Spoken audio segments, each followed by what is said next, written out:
uh, namely for how to ensure that conservation and farming go together in a successful manner. Farmers who do things, manage the land in a way that's positive for biodiversity, it's a form of private land conservation working lands. But for it to be successful, it's not just a question of looking after biodiversity. A farm is a business, and the farmer must be able to get a decent income, to be able to have a decent standard of living. That's an important issue. And don't forget also that farming is the key to food security. And with a world population is both growing, and with middle classes that are growing just about everywhere in the world, the amount of food that we need to produce is only going to increase. So the real question is, a really important question is, how do we combine conservation, successful farming, food security, and good income for farmers? And that's what our two presentations will look at. And they come from two quite far apart areas. One, Anna Jameson is presenting the situation in Sweden, and Javier Beltran is presenting the situation in Argentina. So we have examples from Europe and from South America. But they both have in common that we're dealing here with commercial agriculture, with farming as an economic factor and as a source of livelihood for farmers who are operating businesses. And we will also see that, and that's towards the end of the presentation, we'll see that even though they seem to be in different contexts, in the end, the two contexts are quite connected in a very odd way. But that we will find out at the end of the presentations. So now first we start with Anna, and then Javier, and after that we'll have a question and answer session. And before we start, I would like to say one more thing. The Eurosite Agriculture, Biodiversity and Climate Working Group, the ABC group, which has organized this webinar, is thinking of doing some kind of project around the issue of how to successfully market produce from nature-friendly, environmentally friendly, conservation-oriented agriculture, because that is the key issue. If the conservation means that the farmer is no longer able to make a good income, or if the conservation efforts are not rewarded by the market, it will never really be a success. So how do we match these two? We would like to do, as an ABC group, we would very much like to do some sort of project around this. We're still thinking about it. So if anybody has some good ideas about that or suggestions, or would like to take part in such a project, let us know either through the question and answer or in the chat. So that's something to think about. And now it's time. Anna, you've got the floor. Go ahead. Okay, I'll see if I can share my screen, which I think I can. Desktop. There we go. And now all you can see is Zoom. So we'll take down a few things here.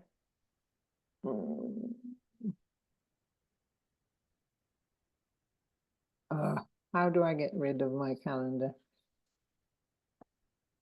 I need to move that. There we go. We did practice this a few days ago, but it's always the same. One always gets nervous on the day. There we go. Right. Yes, you're fine. Oh, great. Now we're there. That's perfect. Great. Thank you. Excellent. So, hello, everybody. My name is Anna Jameson. I work for an NGO called Naturbete i Sverige. It means pasture beef Sweden, basically. And I'm here to talk to you today about what I call a market-based conservation mechanism that also happens to taste really good, but I'll get back to that in a minute.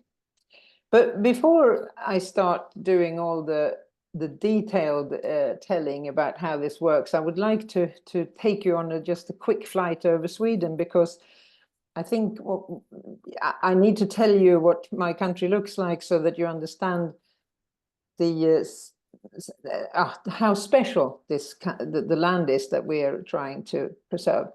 So Sweden basically consists of 70% forest, almost 20% heath, bogs, other open land, high mountains. Actually, we also have a fair bit up in the north.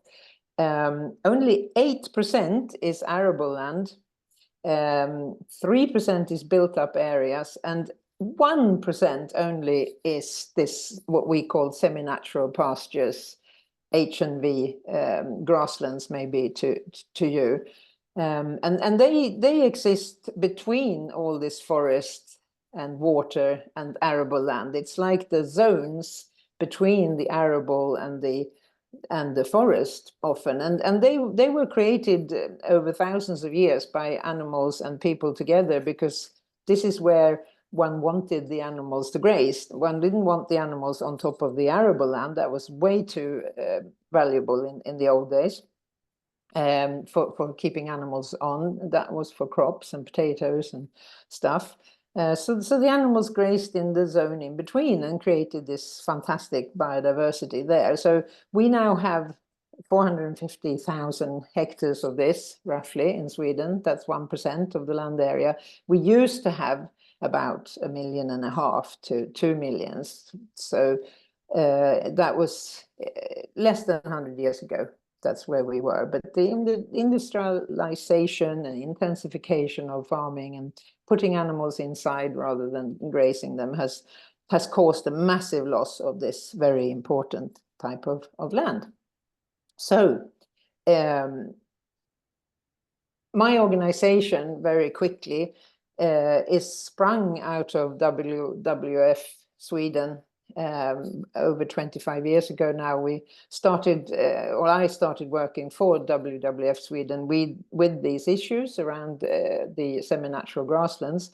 And after a while, it became a little bit of a liability for the panda to be dealing with beef production. So we became our own organization about 20 years ago, and I managed the organization. We're a very small band, but we have grown over the last few years. So we are a couple of people working. I work full-time and a couple of people working part-time. We have one mission, that's to increase the acreage of well-managed H&V grasslands, semi-natural grasslands in Sweden. And we do this by promoting the production and consumption of certified pasture beef, which is what we call this meat that comes from grazing on this land.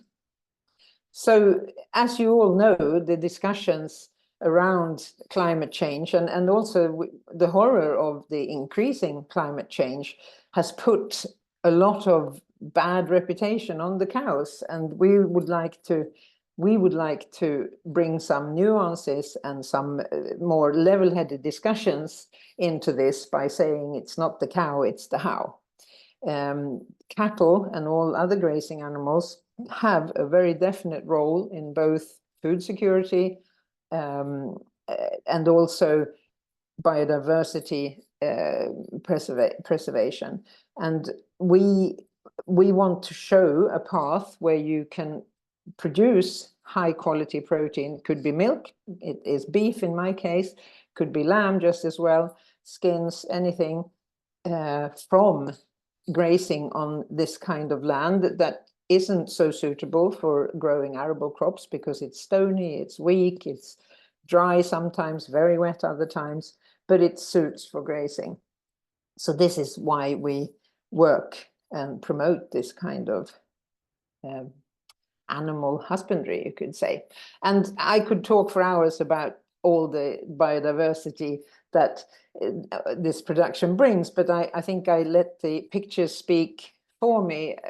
But I can say that in 1 square meter of semi-natural grassland, well kept in Sweden, you can have up to 40 species of plants only, and then we haven't even mentioned the insects, the butterflies, bumblebees, the birds that can thrive on the insects, and the small mammals that also have a haven in this kind of land. So it's very, very important. It's the most biodiversity rich biotope we have in Sweden, and it's also the most threatened.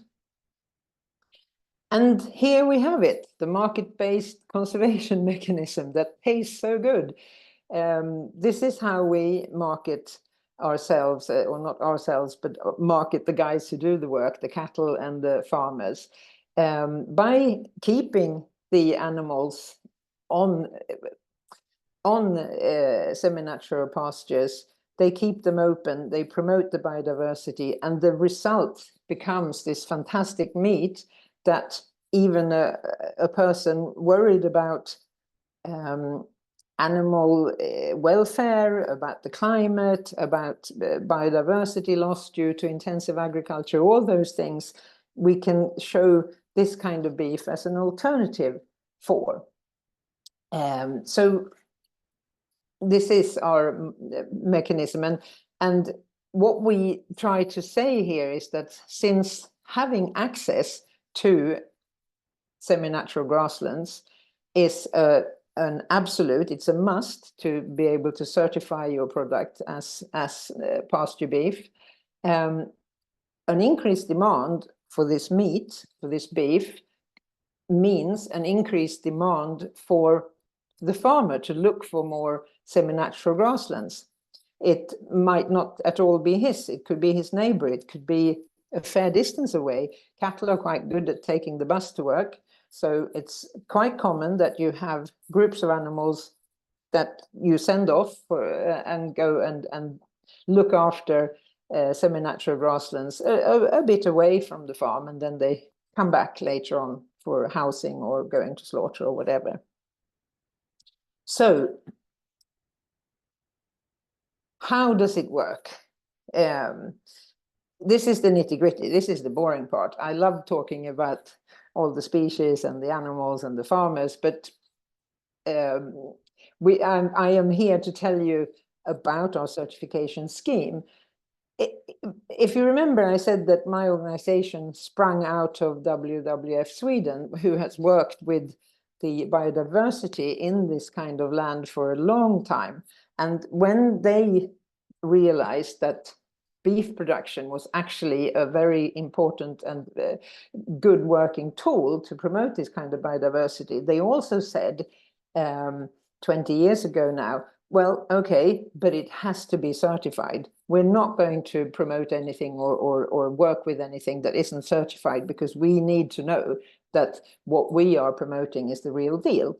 So off we went to speak to certification bodies in Sweden, and there weren't that many at that time. Really, the only foods that were certified, third-party certified, which this is, at that time was the organic range. So we spoke to them and said, would you create a certification for semi-natural pasture beef? And they said, no, we don't believe in that. We don't think that's anything for us. And then the Farmers Union had just created their own certification company, very young and very sort of not very well developed on the market, but they were interested. So we started working with them, and they're the guys called Svensk Sigill. It means Swedish seal of quality. We together managed to sort of build a standard that is sort of like a multi-layered cake. I know you don't understand the Swedish, but what this means on this picture is that there's various layers. There's the base layer, which is really sort of legislation. A lot of it is legislation, Swedish legislation. And then you have a label version where you have added more criteria that brings it into not organic. This is for conventional farming, but it brings it onto a higher level of environmental consciousness, animal welfare issues, and food safety as well. So on top of this multi-layered cake that already existed, we put our pasture beef, our semi-natural pasture beef criteria. And later on, there was also another box put next to us called climate certification. And even later than that was a big blob on the side dealing with the workers' conditions, which is very good, because in this label there is also a lot of fruit and vegetables, And there are quite a lot of guest workers in that area, and it was important to this organization to be able to also certify that people are working according to good standards.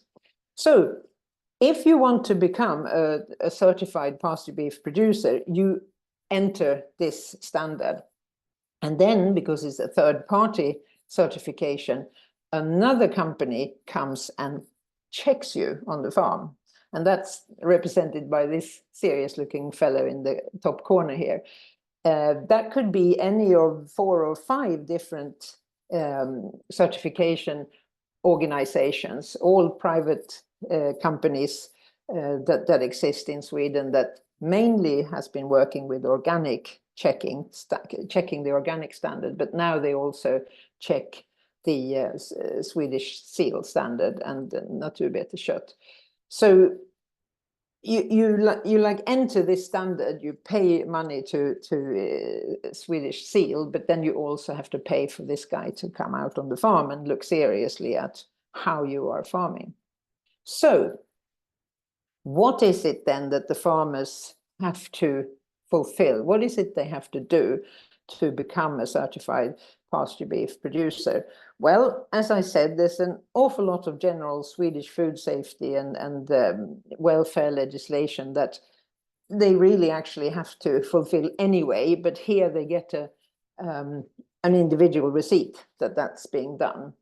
But there's also quite a lot around considerate chemical use, blue zones, also no spray zones along waterways. You have to have an implemented plan for increased biodiversity on the farm.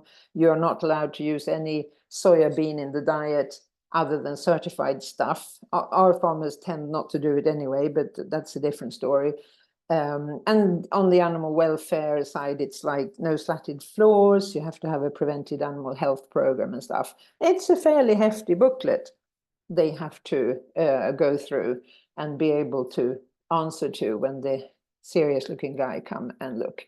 And then specifically for pasture beef, it's not that much, but of course very specific. Minimum half of the grazing lands on this farm must be classified as semi-natural pastures. The animals must also graze on those for at least half the stipulated grazing period. In Sweden, a stipulated grazing period isn't so long because it's cold and snowy here a lot of the time. So it's between 3 and 4 months long, actually, in the country. So at least half of that has to be on semi-natural grazings. And here we had a fair bit of criticism when we didn't say it all has to be. But the thing is, if you remember in the beginning, I said that semi-natural pastures are often dry, they're fairly weak, they're sometimes very wet. There are parts of the grazing period when you simply cannot feed your animals on this land. So then you have to be able to move them to something else, maybe regrowth on your forage lays and etc. So this is how we put the criteria. We deliberately put the criteria so we wouldn't have to have lots of exemptions on dry years or wet years or whatever year, but that you could live with them but still achieve the target. And then it has to be roughage, a lot of roughage in the winter feed, because this is not 100% grass-fed animal, but it's a grass and grazing based production model. We have a lot of dairy breed cattle that also come out and graze semi-natural grasslands, and they often need a bit of grain in the autumn when they come back in to give them that nice shine and a bit of fat cover for the slaughter. So there again, we have a little bit of a difference in how we think about how we set the criteria. We want it to fit everything. We want to maximize the number of farmers and animals that can fit in here, as long as they look after the semi-natural grasslands. That's the key for us. So what does all this cost? Well, a fair bit in a way, you could say. You have to pay an annual fee to the Swedish Seal of Quality to use their standard. Depends on how big you are as a farmer, but somewhere between 250 and 570 euros roughly. And you then have to pay the serious looking guy, the auditor, when he comes. He comes every other year, but you do a self-audit that they also want to stamp and hence have some money for in the in-between years. So if you put all this together and you look at a medium-sized farm, roughly 720 euros, which would mean with the present premium paid for this kind of meat, you need to slaughter at least 7 animals per year to break even. Then you haven't had any money, extra money for your own work. So you probably want to throw in a couple of more animals there to feel that you're actually making money. This sounds ridiculously small to you, most of you probably, but we should remember that an average size of a beef cow herd in Sweden, you know, a suckler cow herd, would be 30 animals. So 30 calves born per year. There are lots of bigger ones, but there are even smaller ones. So again, we have been fighting and working really hard to keep the costs down because we think it's important that this is accessible for people. So how did we do? I mean, this was created, actually, this certification system, 20 years ago now. Gosh, golly, yeah. And we didn't do that good for a long time, actually. We had chefs that were interested. We used to give them beef and they went to competitions and they won and said, this is fantastic. But they only wanted to buy the best parts of the animal and couldn't sort of serve all the mince. And there was a lot of fuss. Farm gate sales, yes, we had a few farmers. This is Torbjörn Eriksson, very famous in the Naturbetes world. And we actually had some local councils as well who wanted to serve this kind of meat rather than organic, which was interesting for us. We are a conventional production method, but with an extra touch. So it was sort of like pushing a stone uphill and then getting it a bit, and then it came back down, and then going a bit, and it came back down, and it was getting a bit heavy actually. And then all of a sudden, due to timing, I guess, because all these discussions about beef, can we really eat beef, and what kind of beef can we eat, and you know, and biodiversity becoming actually the new black also. It's a very hot topic, as you know. All of a sudden, we have the luck to start talking with Coop supermarket chain in 2018. And they say, golly, this sounds interesting. We would like to have this in our shops. So with a very big push, we managed to help to find farmers who were interested and get them together with slaughtery that the supermarket chain was using already, called Scan. And we were on the market at the end of March 2019, less than 7 months after having started the discussions, and that was incredible. It was only 15 animals per week then, and we're still, 5 years later, not bigger than 50 animals per week. But this is amazing in our country that a supermarket chain is so tenacious, that they have been willing to work slowly, that it can grow organically, that it will, you know, it takes time. Certified farms was about 10 in 2018. It's almost 50 today. And this is all due to this big market actor, of course, and the way they have influenced the market. Their goal is to have pasture beef, certified pasture beef, make up 5% of their meat, total meat on their shelves in the next 5 years. It's about 1% now. So it's a very ambitious goal, and we'll see what happens. The farmers get paid the equivalent of 35 cents extra per kilo carcass weight, not live weight, carcass weight, for being certified. And I threw in proof of concept because I've been talking about this meat and eating it myself and actually producing it myself on the farm we then had for many years. And I knew that it tasted good, the stuff I'd had. But when all of a sudden it ended, it was on a big scale, have to admit, I was a bit nervous, thinking, will this live up? Will it be as good as we keep saying that it is? And it is. Thank God. Coop says that it's the best and the most consistent top quality meat that they have. And the consumer interest has also been steadfast, even through the terrible recession and lots of inflation and problems for everybody during last year. The demand for this kind of beef, for the pasture beef, did not falter, which was also very reassuring to hear. So what happens now? As I've explained, we have a big demand for naturbeteskött, pasture beef, from Coop, but also from other market actors. And this is good and troublesome because I am worried about there not being enough. And I must admit to being mainly worried for Coop because they have been so good. They worked slowly and tenaciously with this for 5 years, and I don't want them to suddenly not have enough farmers so that they can't carry on. But of course, it's very exciting to see other market actors wanting to come in and daring to think that maybe we have pushed this stone over the edge and that it's actually rolling by itself now. Could be. But the problem here is that we have a lot of farmers' skepticism to the certification, even though they get paid a premium. They think it's too much paperwork, too much fuss. And yeah, I would say the premium isn't big enough.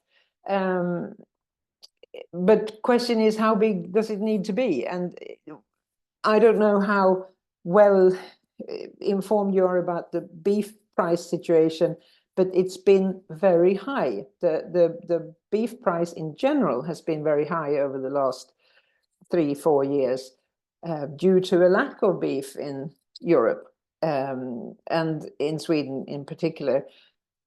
And the farming community has been slow in reacting to this due to lots of other problems like droughts and not enough feed and the interest rate going up, so nobody dares to invest in anything. So we're a little bit, where will this go? We're also worried when the interest is growing for grass washing, as we call it, people hogging our added values, our real added values, and just piggybacking on them and without actually delivering the ecosystem service. Mass balance is a new term for me. It means that you, by having a certain amount of something special in your meat influx, let's say, you call everything pasture beef because you can prove that you have like 10%. And then you say, well, so we can call it all pasture beef really, because we are doing some good. That worries me because I think that will water down everything, but I don't know, maybe I'm old-fashioned. And then we have the usual ever-changing and unpredictable EU policies causing farmers to give up on HMV grasslands in general. So yeah, so we're both positive and a bit worried, but then again, we're farmers. That's what we usually do. And I'm hoping a lot that we will also see certified pasture lamb and milk in the future, because all those animals are also doing the same sort of ecosystem service and could well fit into this concept, I think. Right, so I think I've used up my 25-ish minutes, and it certainly is my last picture. So I'm so looking forward to lots and lots of questions from you after we've heard Javier's talk. Thank you. Right, thank you, Anna. Very interesting, and well, I certainly have quite a few questions, but we'll see. I think I'll see in the question answer. I also see questions appearing, so we take those first, of course.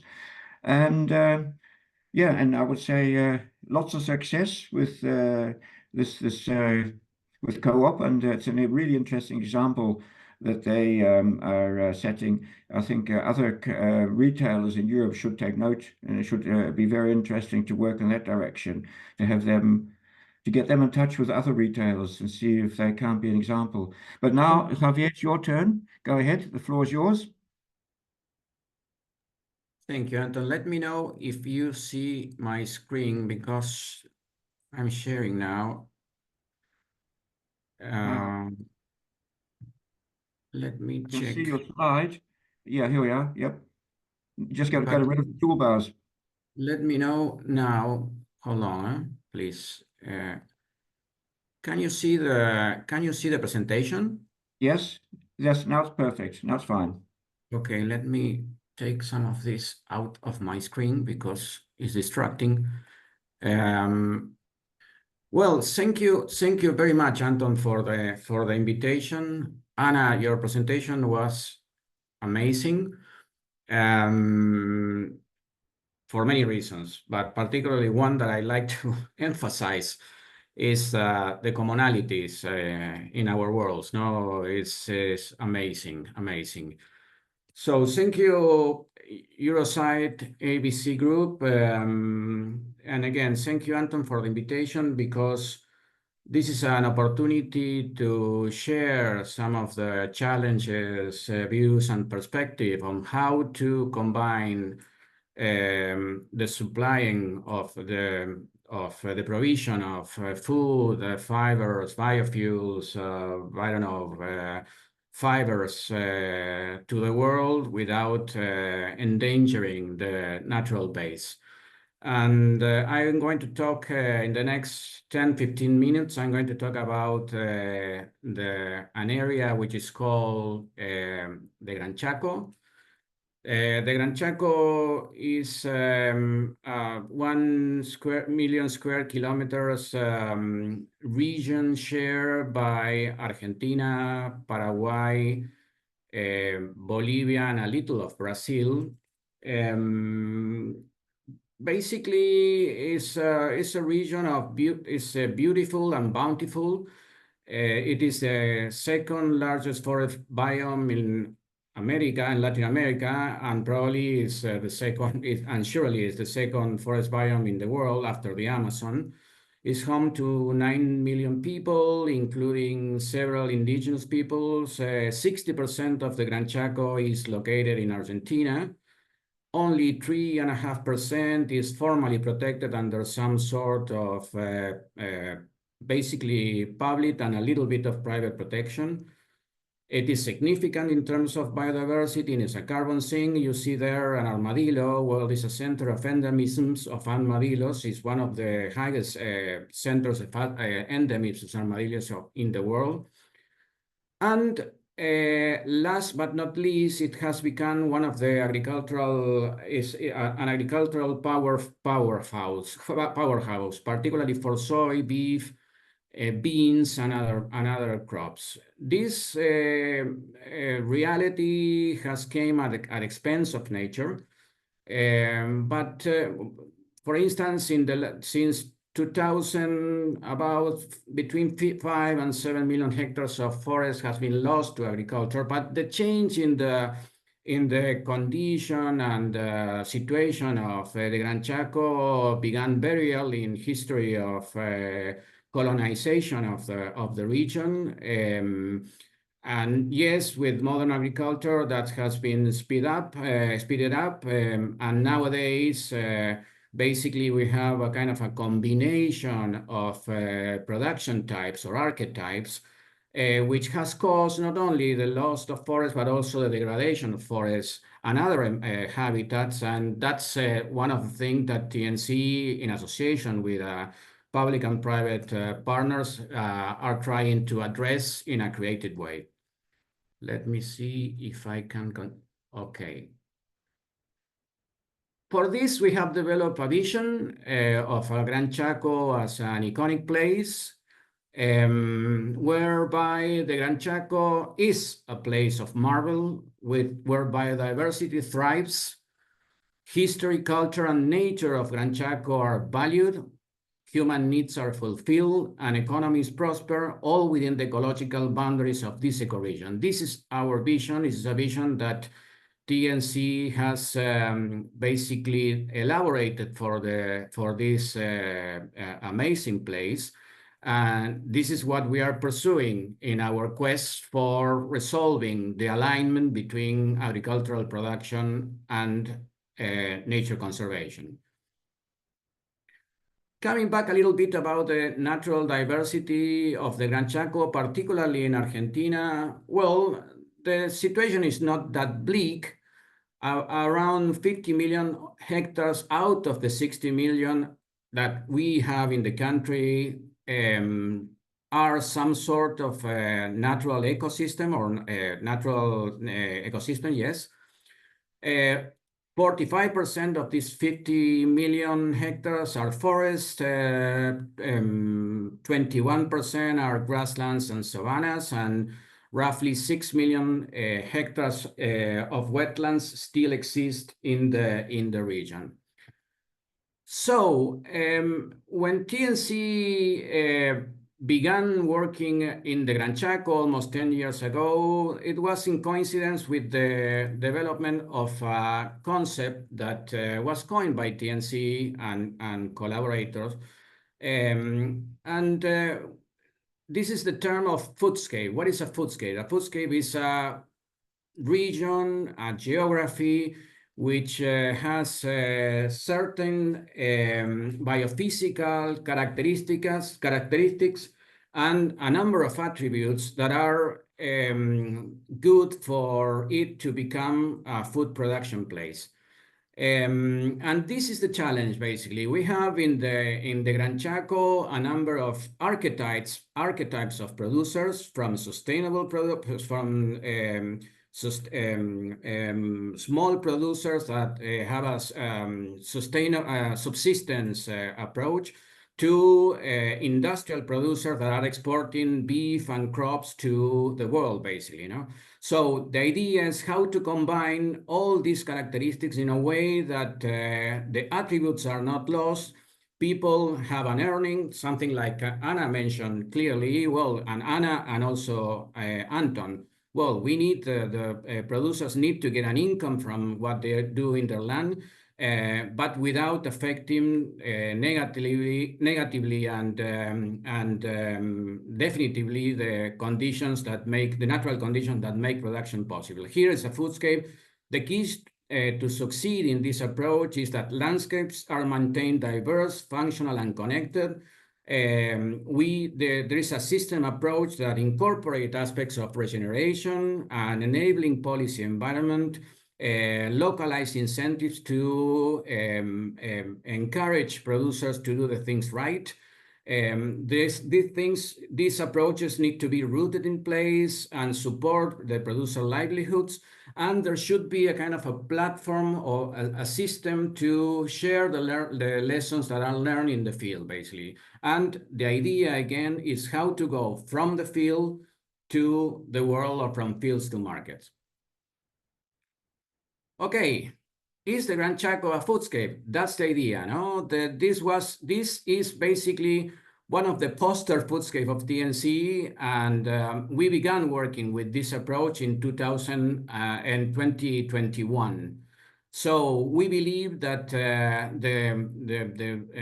really amazing combination of different archetypes of production, different challenges, same approaches or different approaches, and the possibility of incorporate nature-based solutions to the production systems would make the Gran Chaco a visible example of what, when the things are carried out right, have benefits from nature and from people alike.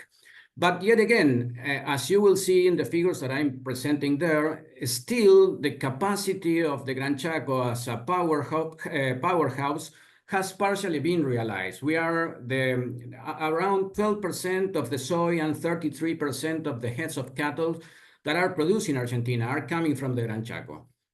25% of the soy meal that Argentina export to the European Union is coming from the Gran Chaco. 7% of the beef and leather exported to the EU are coming from the Gran Chaco. So again, there is a big space to grow, and we need to be smart in order to ensure that when we grow, we are not losing aspects, components, nature, elements that we will not be able to recover later on. Well, I talk about the nature, I talk about the people, I talk about TNC, I talk about the Foodscape concept, but the reality is behind this situation, there is a policy aspect that needs to be considered, which is what we call the forest code. Our forest code has divided forests in the country in 3 colors: red, yellow, and green. Red cannot be transformed. Yellow can under limited basis, but basically need to be managed sustainably.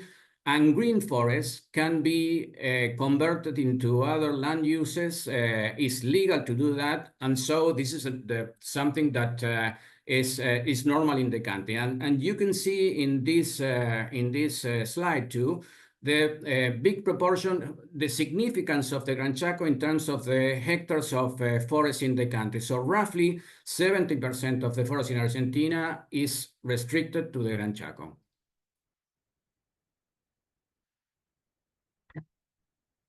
So our approach is to try to resolve the 2 main threats: habitat loss and habitat degradation, using the 3 pillars of TNC. The 3 pillars that TNC is implementing globally, which are called protect, provide, and tackle. Protect the key elements or the key biodiversity elements and key natural elements or key natural and cultural elements that are still occurring not only in the Chaco but in other places of the world. Ensure that the provision of food and water is coming with the support of nature, not against nature, and producers are become allies of nature, and tackle climate change. And there you could see some of the main strategies we are conducting in different regions, and and the intermediate results we are pursuing in order to ensure that we are going in the right track. But again, we are working with a value chain perspective. We are working also with a consideration of the different type of archetypes of producers that exist in regions like the Gran Chaco. We are also working in Patagonia, and we are ensuring that we are trying to implement, again, in collaboration with a number of partners, good agricultural, climate resilient agricultural practices that are certified, that can be tracked down to the source in order to basically to recognize who is doing the things right and who needs to make some improvements. Okay, for this, TNC has defined what we call the TNC 2030 goals for the Gran Chaco. You can see there the numbers. The numbers are ambitious. But again, we are working, are ambitious, but we believe we can make a change with some little scalable changes. But again, in close collaboration with academic organizations, academic institutions, universities, with local NGOs, with national NGOs, with the international cooperation, etc. I'm going to talk a little bit more later on. I mentioned this, we are working from fields to markets. We are elaborating education material. We are working together in the implementation of pilots on the ground. We are measuring gains in terms of water, biodiversity, and carbon. And we have developed a number of platforms and mechanisms to finance the transition from a non-regenerative to regenerative production system. I will talk a little bit about 2 types of producers. The puesteros, how we call them, are those subsistence producers that are a little bit away from markets and access to the formal markets.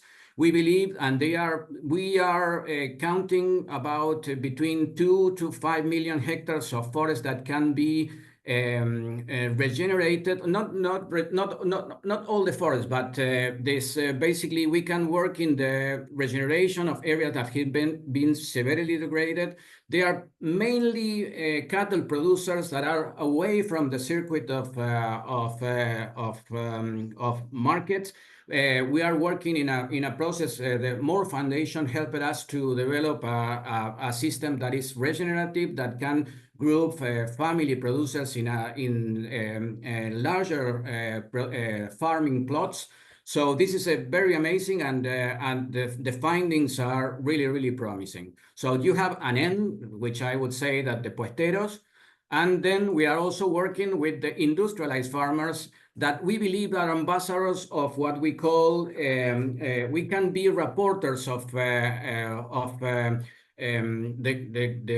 benefits of keeping the forests alive. They can also experiment with new practices, and they can also show others around the landscape that when doing the things right, the benefits are visible, including the chance of trading their products into more avid and more demanding global markets.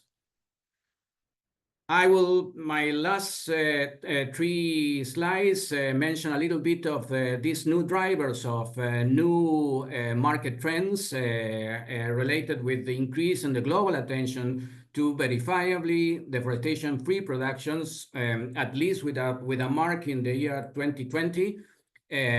This is important for us as a country that is agricultural products. We rely upon agricultural products. The Argentine economy is heavily dependent from the exports of crops, beef, and other commodities. And so we need to respond to the increase in demands in order to ensure that we will continue to have the markets open. And also we need to ensure that it's a corporate commitment for deforestation-free sourcing of soy and beef, and an enhanced interest of the financial sector in order to ensure that the banks and lending institutions can give more loans and money in a low basically interest rate to producers in order to ensure that everything get together. Here you could see what we call la visión sectorial del Gran Chaco. This platform is showing, this is a platform that TNC has helped to develop. It's strongly based in a monitoring system that we helped to develop with the Extension Service and other organizations. And we put together all the producers, the intermediaries, the crushers, the traders, the ports, and everybody to ensure that a soy that is produced in a verifiably demonstrated verifiably way is reaching the markets with a certified indicating that it's proving right. So the last year, that was in the last 3 months of 2023, it was for the first time, Argentina exported 48,000 tons of soy to the European Union with a certification that was complying with the new European legislation. This is the first embark of soy that soy meal basically, that was exported to the European Union, and so Argentina's Gran Chaco is the world's first region to be ready to comply with deforestation-free requirements from the EU. So I think everything I have to say. That as you can see here, our partnerships towards the durable results include many of them. So there are much more organizations. I'm showing some of them. We are receiving support from ICI, the International Climate Initiative, from the German government. We are working together with, again, with the Council of Science of Argentina. We have received also support from the More Foundation. We are working with Nestle. We are working with other organizations. Basically, we are knitting, or we are weaving a network of alliances that hopefully will make the Gran Chaco as a resilient, as a sustainable, as basically as an example of a food provider visible for all the world. So thank you. I can stop here. I think I have the last one, and let me show the boat going away. Gracias por la atención. If you have any question, I will be more than happy to try to respond. Thank you very much.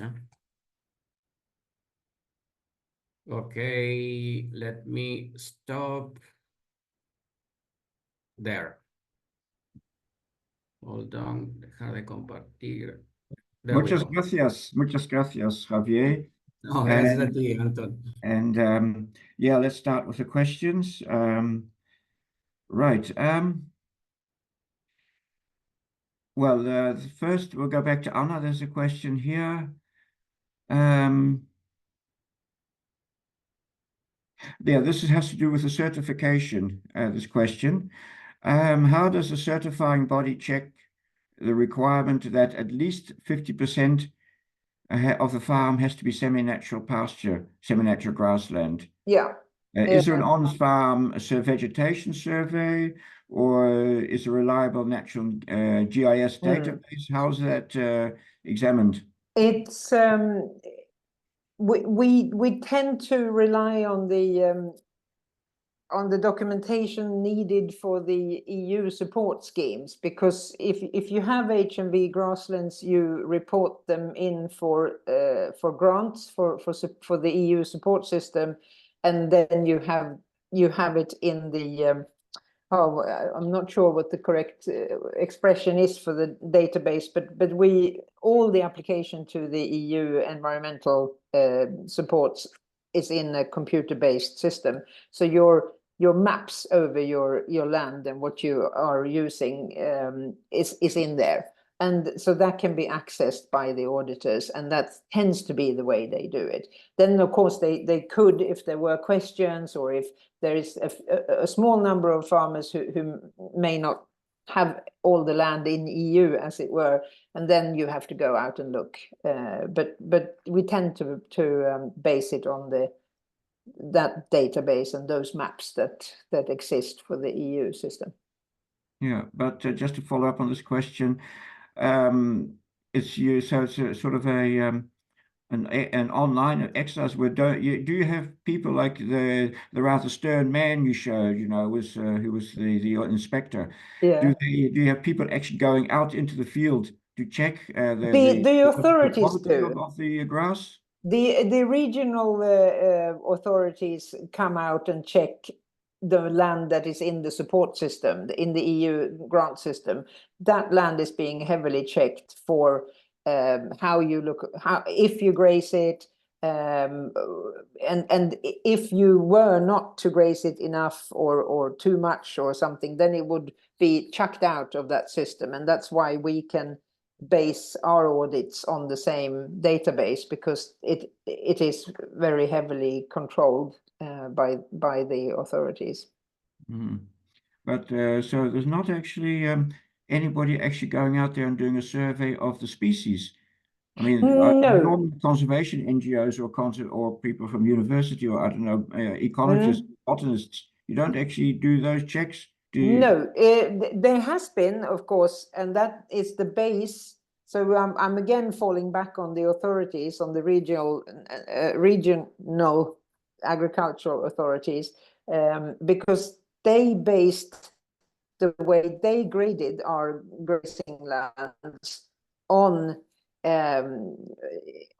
scientific research done. There are several databases, biodiversity databases in use in Sweden, and the way that the land is classified and then put into the EU support system is based on scientific research. But people do not go out and check from year to year, no, which is an interesting question, because we're actually involved in a Horizon 2020 project now, where we are testing eDNA, environmental DNA, as a way of being able to that the farmer can monitor biodiversity changes in his grazing land. But that's very early days yet. But the idea behind the eDNA development for grazing is that maybe by soil samples, if you can find ways of translating a soil sample into marking increased biodiversity in a grazing land, then that could be a completely different system where we wouldn't have to rely so heavily on the EU environmental grant system. Yeah. Okay, great, good. Okay, we'll give you a rest for a minute, and now here's a question for Javier. In your Foodscape, in the Gran Chaco Foodscape, and you have the system FISEC, which is monitoring and reporting, but the individual farmer, let's say an individual industrial farmer, who's doing like things that you support, like preserving the forest that is still on the land, taking care of riparian buffers, maybe doing doing this kind of nutrient monitoring and so forth. What reward does that farmer get directly? What sort of reward do they get for doing that, for doing the right thing, as it were? It's a very good question, Anton. I would say that now the benefits of belonging to this approach is more a kind of how would you say, when you bet, it's a betting approach. No, you need to.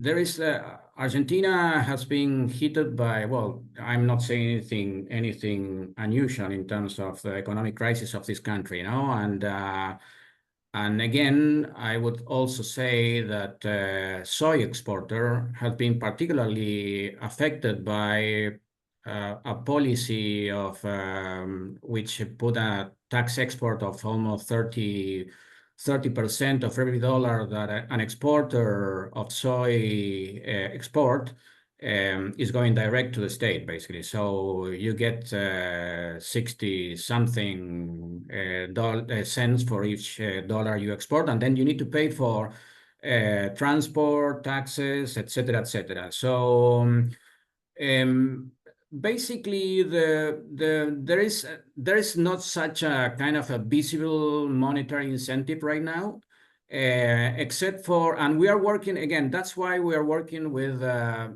basically the champions, no, what we call the champions. Farmers, industrialized farmers that are not doing just soy, but also they are doing soy with rotation.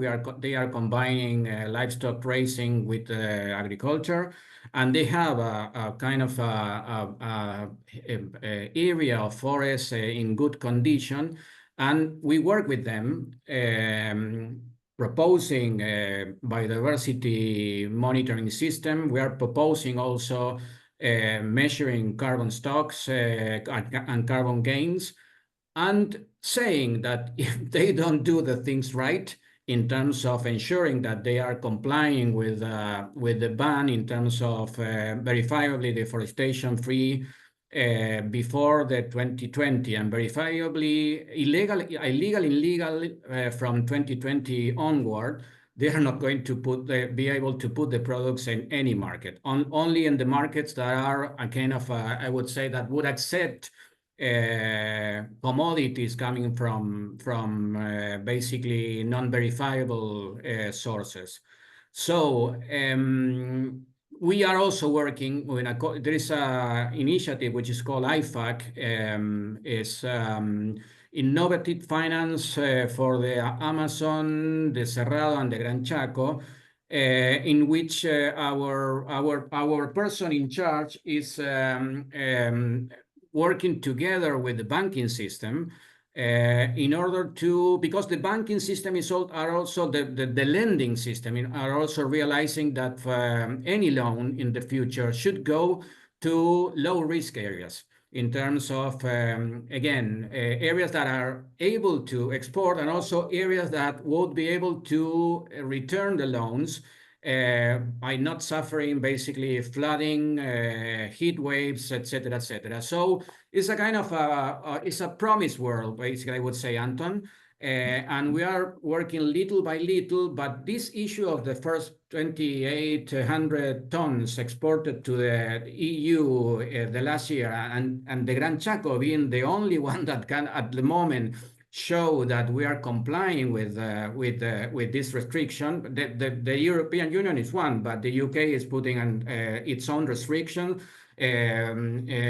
America, the US is also putting their own restriction, and China is also working towards a system of recognition. So I don't know what is going to happen with China. I really don't know. I know very little about it, but they are basically, they say, and they are saying that this is going to be more restricted market too. So, and we are exporting a lot of soy and all cows, etc., cows to the market, basically to China, no? So probably I'm not responding what I'm not, you won't hear what you would like to hear, basically, and they say that, well, they are recognizing X, Y, or Z way. But yes, our presence, our partners, our experiences, our experiments, our pilots are beginning to show a picture that indicate that you don't need to transform your forest, even you are allowed to do so. Because again, I would like to emphasize, green forests in Argentina can be replaced by agriculture. So still we have the capacity that the country have the chance of exporting with legally deforested place from legally deforested places. So we are working with them in order to show, well, you don't need to do that. You can regenerate degraded areas. You can recuperate the capacity of these areas to produce beef, blah, blah, blah, etc., etc. You could also, if you have, if you are recovering green forests, you could also get a gain in stock market, in carbon markets, basically. You can incorporate tourism in your forest. You could do other things. This is the industrialized farmer. No, well, with the smaller one, we need to work more closely in getting them into formality, into ensuring that what they are producing is, in terms of beef, are healthy. They are managing their herds well. They are incorporating a kind of separating cows from bulls, ensuring that they can sell their products, sell calves into the formal market. They can go to auctions. They are pay basically. Basically pay the right price, basically. No? I stop here because I say too much, but I hope I gave you a kind of a panorama what is actually happening here. Yeah. So in a nutshell, what you're saying is that instead of paying them either some sort of subsidy or a payment for ecosystem services, or ensuring they get a better price compared to their neighboring farmers, you're future-proofing them. You're getting them to that. I'm talking about the industrial ones. Industrial ones, you're future-proofing them by, in a sense, encouraging them to adapt in advance to a situation in the world as it's going to be soon, which means, of course, that the more intelligent, more far-sighted farmers will be joining you. And of course, you'll always get probably stubborn ones that say, we're not interested, we don't care. And then of course you've got the subsistence farmers, the puesteros, which is a very different situation. There's more about preparing them to work for a market. I mean, I've seen similar projects in Africa where it's all about getting these subsistence farmers to actually start selling to a local market, and thereby getting an income so they can send their children to school and improve the house, that kind of stuff. Yeah. Is that right?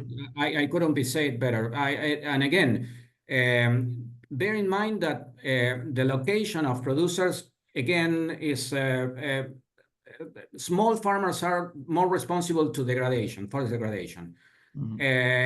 Big farmers are more responsible to complete loss of forest structure. So, and then you could go through the Chaco and see the combination of both.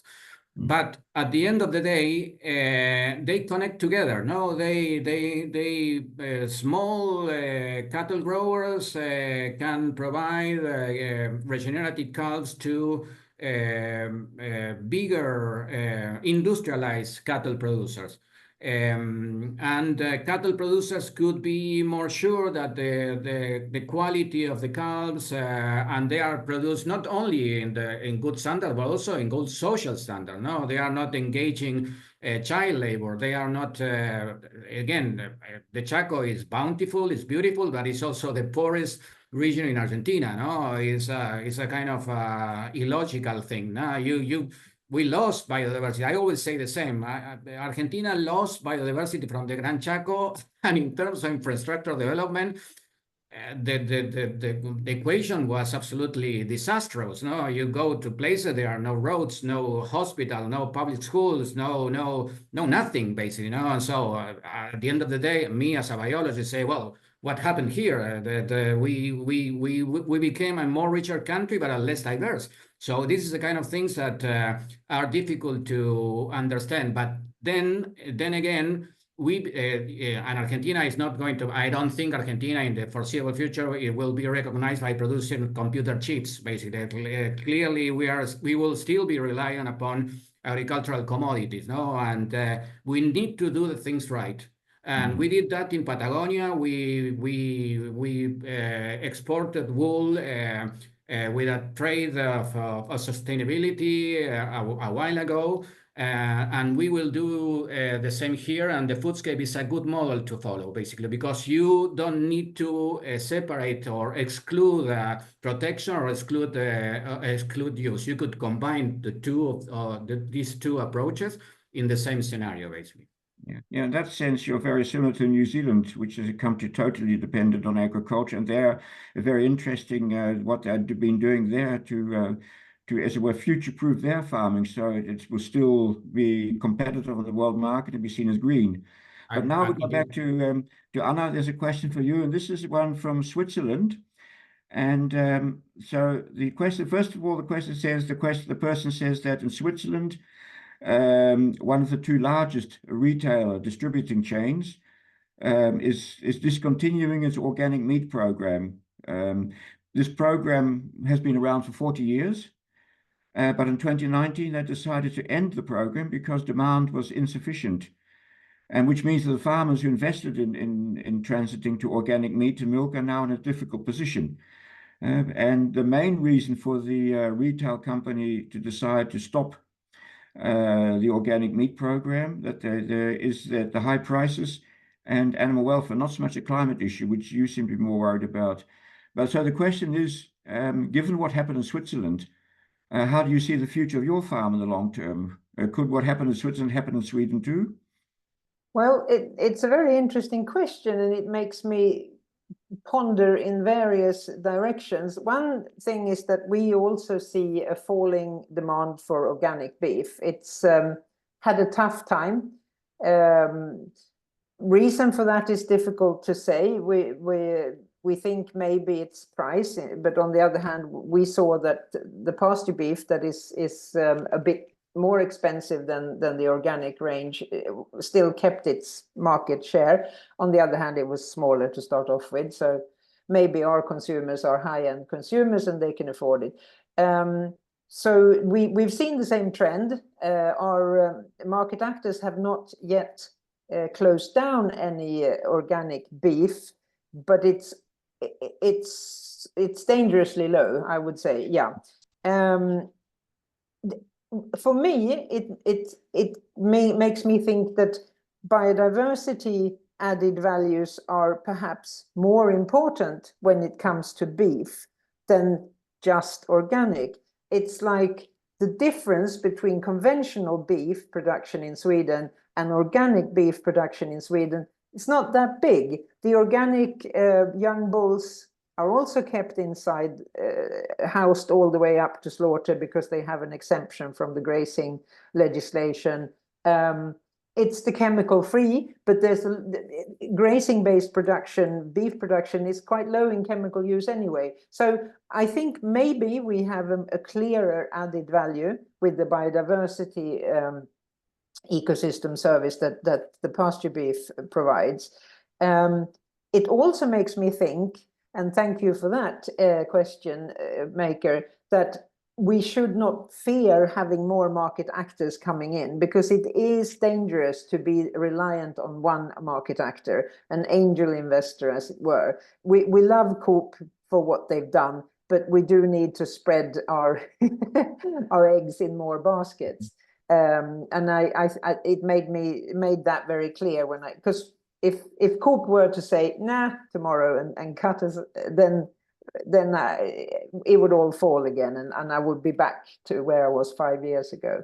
So I hope that the interest of biodiversity will hold, and I think that it's an easier differentiation to make for the consumer than the difference between organic beef and non-organic beef. Okay, yeah, that's interesting though, because it does show that maybe that you're right, in the sense that the idea of having grazing, helping biodiversity, keeping landscapes, because that's often an important element as well. The two go together. To cultural landscapes that are often of great aesthetic value. People like to see them. And the idea of animals living outdoors as much as possible, as long as possible, that could perhaps be a stronger, strong selling point, perhaps even more so than whether or not they've been whether or not many chemicals have been involved. But what about the higher price? Because that clearly, I can see why that would be seen as a problem, high price, especially in a period of recession as we've had since 2022. But in your case, would you say that the meat that is being sold through co-op, is it much more expensive than conventional meat, or is it not such a big difference? Because the price is important, isn't it? Yeah, it varies with the product, of course, and Coop has a basket of, I think, 10 different products that is pasture beef, so that they can use the whole carcass, from minced meat up to the high-end bits. And it is more expensive, but it's not a lot more expensive. I would say that Swedish people are pig eaters. Their main meat on the table is pork, sorry. And so beef is seen as a bit of a luxury anyway. So once you go there and you want to have your beef for your Friday or Saturday dinner, then the added price isn't that much more of a problem. I think that's probably where we are more than I think a pork producer would have a bigger problem, because then people expect to find low price pork, because that's sort of seen as a human right in Sweden. Okay, and that's interesting. Yes, of course. I mean, in Belgium, I would say it's Belgians are very much beef eaters. Right. Yeah, absolutely. Yeah. So culture makes a difference here. Yeah. And then of course it's the always ongoing discussion. I'm sure it's the same in all of our countries. How much money do you want to spend on food? How important is it? I think we're on 13% of of your usable income is spent on food in Sweden at the moment. There are countries even lower than that. So maybe I'm hoping of the developing young people that they will be more willing to spend on the future of the earth, because that's what it's all about. Bad agriculture certainly ruins the environment and the climate and everything, and the consumer needs to step in and take a responsibility, I think. Yes, indeed. It's putting your money where your mouth is, to use the expression, or if you put it more in a more positive way, you have political elections happens once every few years, but the economic elections are every day when you go Yeah. you go to shop and you vote with your wallet, and Yes, yeah. it's a good expression. Yes. By the way, I like your bird. It's parrot, the parrot family. Is it South American or Australian? I can't Australian, see. Australian. Oh, It's yeah, cockatiel. okay. Javier, I was going to go back to you. I had this. You mentioned in one of your slides, I saw nature bonds and carbon, and I know nature bonds are something that's also sort of up and coming in the business world, and carbon's been around for a fair while. How do you actually connect investors who want to buy or invest in nature bonds or want to buy them with your farmers in the Gran Chaco? How's that? Do you have a system for that? Yes, DNC has basically a program which is called Carbon Accelerator, and it's basically conducting, not only in Argentina, no, but in other countries, really conscientious assessment of carbon stocks and carbon that can be trade, and what are the mechanisms that can be used in order to measure and ensure that the carbon is, well, what is the standard, no? So, and something that is actually happening in the country, which is totally new to me, is that the number of certifiers of carbon that are blooming everywhere. Everywhere you go, you get into a new firm that basically offering services to measure carbon and do business, no? So this is we are advancing in the two iconic places in the country, in Patagonia and in the Gran Chaco, measuring what are the gains in terms of improving grassland management and avoiding deforestation and avoiding change, no? And also restoring condition. No, that's the key elements.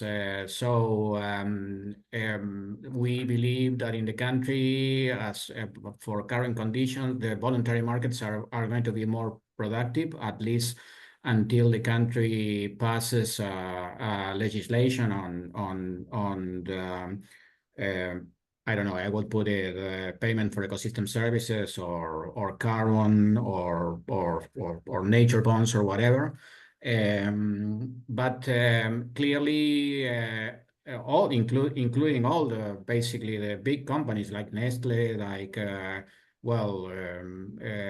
Cargill and others who have businesses here.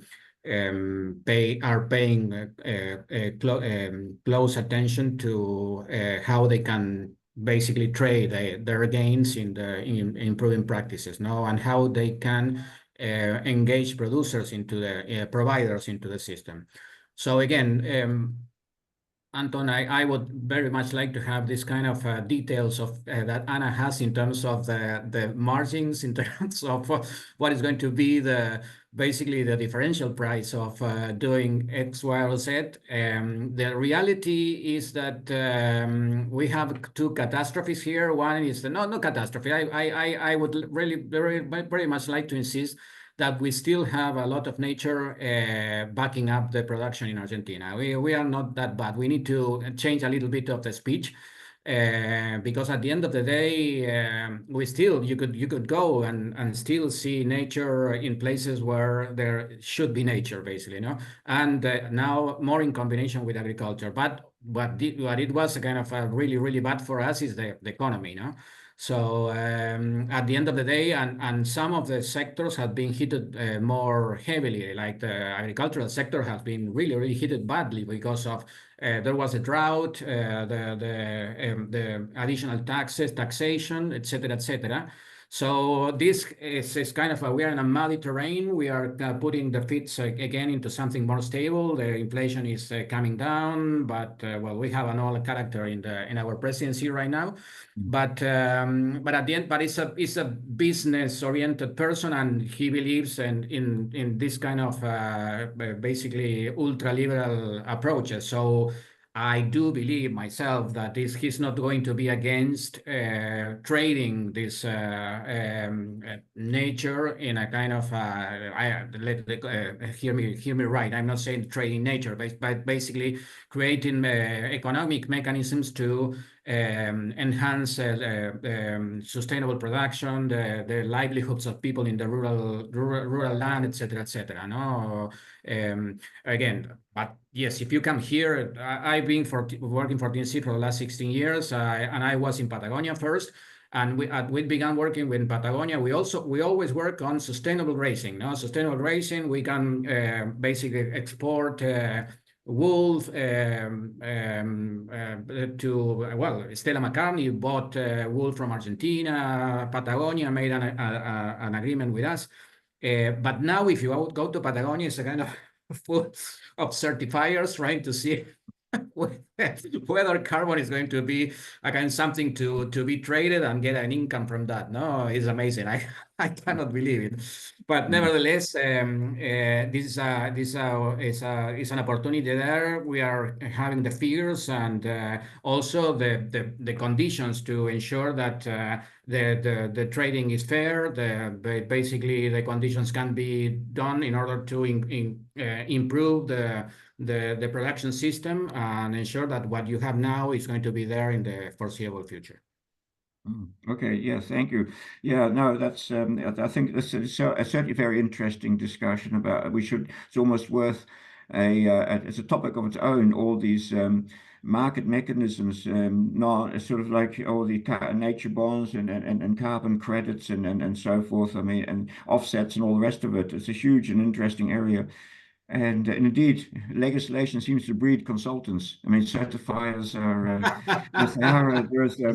Yes, they're there. And that, of course, is a problem. I mean, are they all bona fide? Which of them are really doing a good job, and which of them are dodgy? That's going to be a big issue. Which is one of the reasons why the EU's. Often they introduce themselves as a bona fide, but again, then you need to separate them. Okay, but okay, we have well, I think it's time to come to a close. I would say a last question to both of you. Now, you, Anna, with you, the breakthrough came through Co-op, the retail company, and the question would be, how did you manage to? Why was Co-op interested, or how did you manage to convince them? And Javier, I saw that you've got Nestle, which is an even bigger food company. I mean, they're worldwide. How and why are they interested? Why? I mean, how do you get round to getting them on board? So, because that's very interesting for all of us. How do you actually successfully get in touch with these big companies and get them on board? Well, I'll jump in because I know, Anton, that this is a especially interesting answer for you or your wife, rather, because here comes the Swedish king again.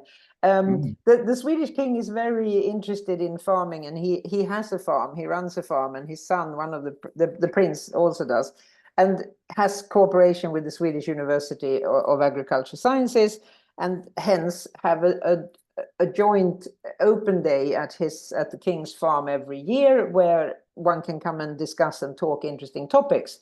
And biodiversity has always been a big topic, and for the university as well. So I've been there a couple of times speaking, and once, when I was there giving a talk on the possibilities of pasture beef before we had gotten anywhere really on the market.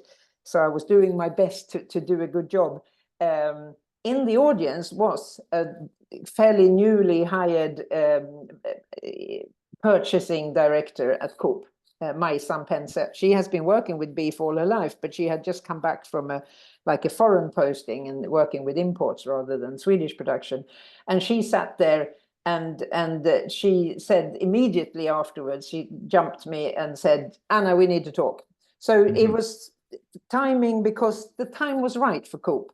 I was lucky that we both were there, and with the little bit of royal shine, oil in the machinery, I call it. I mean, it's networking, isn't it? You need to be in the right place, and 25 years of hard work. We've been banging on about how good this kind of beef is for for 20 years before we got anywhere. So I think it's timing, luck, and a bit of royal intervention. Yeah. Right. Okay, great. So we ought to get some celebrities to endorse, nature-friendly agricultural produce. That's something to really, yeah, that's an interesting one to work on. So we need to identify the celebrities. Javier, and how about you with Nestle? Well, first of all, let me please thank you again for the invitation, Anton, and this is a kind of a really an honor and really I'm thankful for this opportunity to present the Gran Chaco in the other. I know that it's Friday in Europe, so it's more complicated.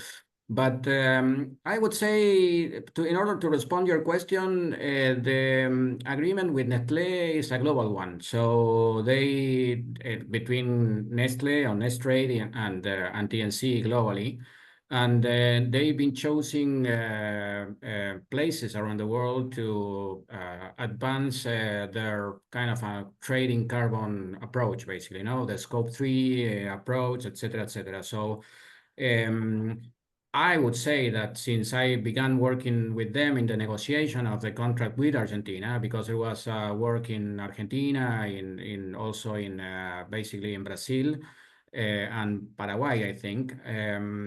I learned how the company was improving their standard, had been improving the standard significantly in the last I don't know 10, 15 years, I would say. I don't have the details, but they always show interest in finding. Well, they were interested in soy for Purina.